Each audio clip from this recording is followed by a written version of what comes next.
दो बातें हैं। कर्म योगी बनो, अर्थात कर्म करते हुए मेरी स्मृति में रहो। कर्म और योग दोनों अलग अलग नहीं होने चाहिए। व्यवहार और परमार्थ दोनों का बैलेंस करके चलो।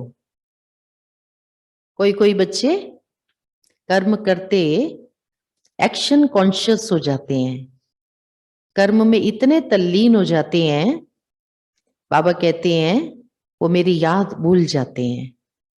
और जब कर्म निपटा लेते हैं तब उनको ख्याल आता है, चलो अच्छा अब हम बैठे थोड़ा बाबा को याद करें। तो कर्म अलग कर दिया और योग अलग कर दिया। तो कह रहे हैं कि अलग नहीं करो, दोनों को साथ साथ लेकर के चलो। कर्म करते हो किस लिए? शरीर निर्वाह के लिए। इसीलिए करते हैं ना कर्म, नौकरी धंधा बिजनेस जो भी कर्म करते हैं शरीर निर्वाह के लिए। भोजन पकाना, पढ़ाई करना, लौकिक पढ़ाइयाँ, इन सब के पीछे उद्देश्य क्या होता है? शरीर निर्वाह। तो बाबा कहते हैं कर्म करते हो शरीर निर्वाह के लिए, और अगर उसमें योग को शामिल करते हो तो उससे क्या होता है? आत्मा का निर्वाह। वो झूठी कमाई अल्पकाल की विनाशी देह के लिए, और बाबा को याद करते हो साथ साथ, तो उससे आत्मा की सच्ची कमाई होती है। और वो सच्ची कमाई आत्मा लेकर के जाती है।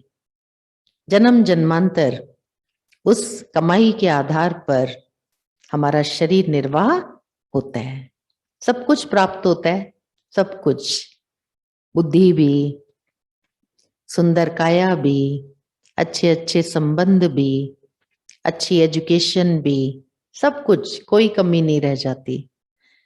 तो शरीर निर्वाह भी करो और साथ साथ आत्मा का निर्वाह भी करो, वो भूल नहीं जाना चाहिए।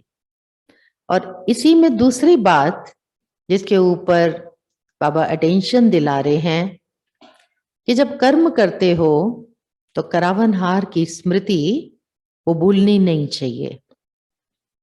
करावनहार कौन है? शिव बाबा। वो मुझ आत्मा के द्वारा कर्म करा रहा है, डायरेक्शंस वही दे रहा है, श्रीमत उसी की है। तो करावनहार की स्मृति से जितना जितना श्रेष्ठ कर्म करोगे, निर्माण का काम होता रहेगा। आपकी स्थिति करावनहार की स्मृति से बहुत सुंदर और श्रेष्ठ बन जाएगी। करावनहार अगर भूल गया मीठा प्यारा बाबा, तो बाबा कहते हैं आपको मैपन आ जाएगा, बुद्धि का अभिमान आ जाएगा। और जब बुद्धि का नशा चढ़ता है तो क्या होता है? गिरावट हो जाती है। भगवान जो सुंदर सुंदर टचिंग कराना चाहेंगे, देह अभिमान वाली बुद्धि भगवान की टचिंग्स को कैच नहीं कर पाएगी, निर्माण का काम नहीं हो पाएगा। बाबा सतयुग स्थापन कर रहे हैं, बहुत सुंदर योजना है बाबा की।